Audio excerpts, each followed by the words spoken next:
عليكم شباب، إن شاء الله تكونوا في خير وصحة وعافية.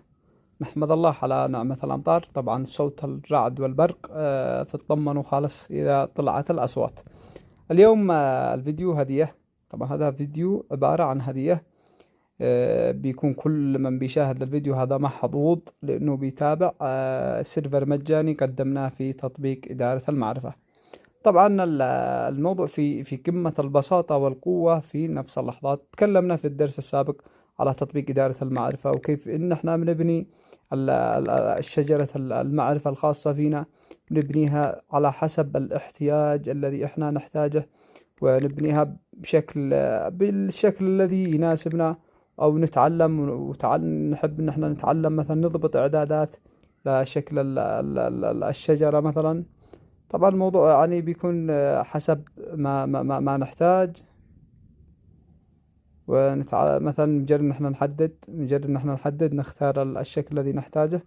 مجرد ان احنا ليفت مثلا، نحتاج بوتوم يظهر بشكل اسفل. بنتعلم ضبط الاعدادات، بنقدر ان احنا نضبطها كيف ما نحتاج. نخليها مثلا ماب. طبعا هذا بس مجرد انه احنا ممكن نضبط الاعدادات ونتعلم عليها. بنحدد مثلا حتى نختار الشيب، اذا مثلا حابين شكل بوكس مربع نختار. بنتعلم هذه الاعدادات، بنحدد ان الكل يتعلم فيها ويستفيد منها.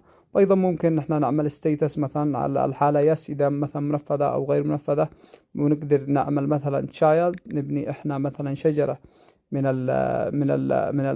المهام. ممكن نحن نبني شجرة من المهام، والشجرة من المهام هذه تعتمد انتهائها على انتهاء المهام بالكامل. نعمل هذه اوتو نعمل اوتو كومبليت، بحيث انه اذا الكل منجز من يس، يعني بحيث مثلا هذه نخليها اوتو كومبيوت، بحيث انه يحسب ان اذا في حاجة واحدة ما كانتش منجزة، بيعمل الاب غير منجز. يعني بيكون بيعتمد انه اي حاجة منجزة بيعتمد على الابناء، لازم كلها تكون منجزة مثل ما بنشاهد الان.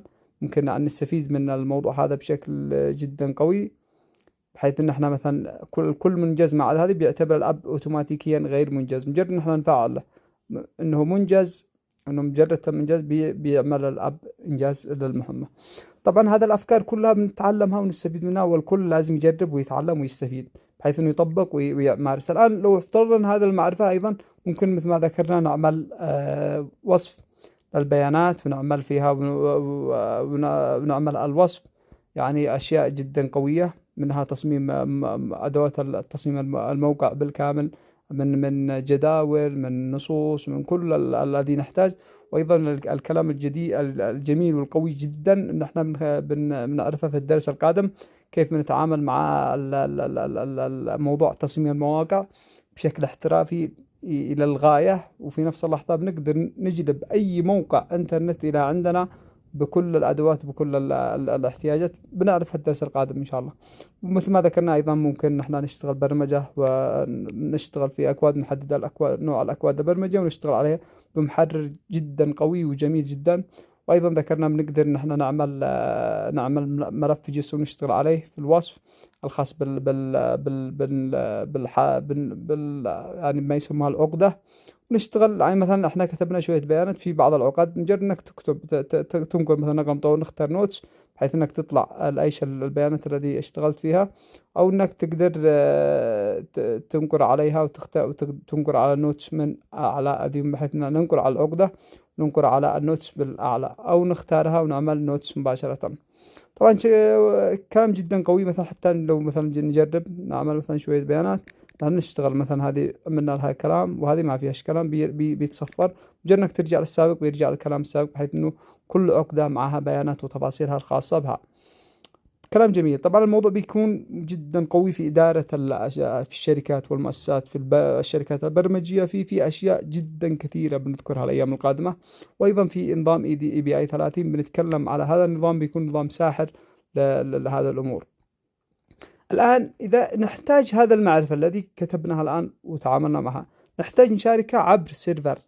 السيرفر هذا بحيث اني اوصله من الجوال، اوصله من اي مكان، في نفس اللحظة اقدر اعدل عليه. وفي نفس اللحظة لو معي فريق عمل احتاج اشاركهم هذه المعرفة، واشاركهم رابط، بحيث هذا الرابط بيدخل فيه الى بيدخل فيه إلى البيانات الموجودة الآن. حلو. مجرد انك تعمل مثلا، لو عملنا الآن هذه حفظ مؤقتا، طبعا الحفظ بتقدر تعمل سيف از من القلم وعملية الحفظ بتكون في معك سيف از. بتختار الطريقة اللي تحبها عبر البراوزر، بحيث انه يخزن لك عبر المتصفح. مثلا بنخزن عبر المتصفح مثلا، او انك تخزن عبر الفايل بحيث انه ينزله ملف ممكن تنزله وبعدين تستورده من جديد. وايضا من الممكن انك تخزنه عبر سيرفر، مثل ما ذكرنا هذه هو جينيريك ويب داف. مجرد انك تختار هذا، بتختار انت السيرفر الذي انت بتشتغل عليه. بندي لك رابط مجاني.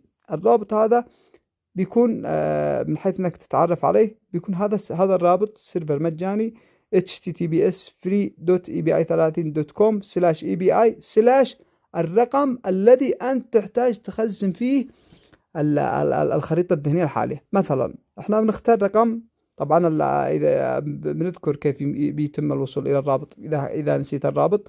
مثلا لو اخترنا 5 وحدات نفترض، اذا كان موجود بيعمل عملية استبدال، اذا كان مش موجود بيعمل عملية اضافة.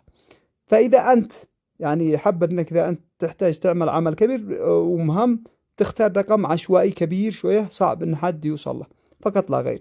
الآن مجرد نحن عملنا الكي الخاص بالخريطة الذهنية 5 وحدات مثلا، بتنسخ أنت مثلا إذا تحب تنسخ ما في إشكالية.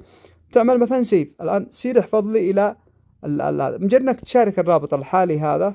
يعني الآن لو سرت أنت، حتى لو سرنا بالرابط هذا الحالي ودخلنا في المتصفح المخفي، بحيث إنه إحنا ندخل في الرابط، هل نوصل إلى الملفات والبيانات التي كانت موجودة بالسابق في المتصفح العادي؟ بنشوف فعلا وصل لنا، يعني كل الكلام الموجود بالسابق وصل. وإذا عملنا تعديل أو أي مثلا، لو عملنا تعديل لأي مثلا لو عملنا تعديل مثلا خلينا نو مثلا، وعملنا عملية سيف. السيف بيصير يحفظ لنا ورجينا مباشرة إلى المتصفح، وانتقلنا إلى نفس المكان الذي اشتغلنا فيه أول وعملنا عملية تحديث، بنلاقي أنه تحدث معنا في نفس البيانات فقط عبر السيرفر المجاني. طيب كيف أعرف السيرفر المجاني؟ صعب إني ما تمكنش إني أقدر أقرأه. تنقر على example with free server by ID 111، تنقر عليه. يعني لو الكل يركز، النقرة كانت موجودة في هذا المكان في أسفل example free server by 111، تنقر عليه بحيث أنه يأخذك إلى الإكزامبل إلى 111. هذا مجرد example. أنت بتيجي مباشرة إذا أنت تحب أنك توصل إلى السيرفر المجاني، بتعمل سيف آز اللي هو سيف بالقلم، تعمل سيف آز وتختار وتعمل /ID الخاص فيك مثل ما ذكرنا، بتعمل /ID جديد إذا أنت تحتاج لأي ID جديد أنت تحتاج. يعني موضوع جدا بسيط وقوي. مثلا تختار 555 مثلا ID هذا خاص بي، وتعمل له سيف وتحفظ الرابط. وإذا أنت تحب تشارك بعد مثلا نعمل سيف نحفظه إلى 555. نفترض اشتغلنا وحفظنا، نعمل عملية مشاركة. الزر المشاركة الذي فوق مجرد نعمل عملية مشاركة ونعمل نسخ للرابط فقط لا غير، وننسخ الرابط ونشاركه في أي مكان، في الواتساب، في الفيسبوك، في أي مكان بتنسخ الرابط بتوصل له بشكل مباشرة، بيوصل له لزميلك، بتحتفظه كمثلا كملفات أنت تحتاجها. كل شيء بتقدر تحتفظه بشكل جدا بسيط وقوي. إن شاء الله يكون الموضوع كله بسيط وممتع إلى الغاية. والسلام عليكم ورحمة الله وبركاته.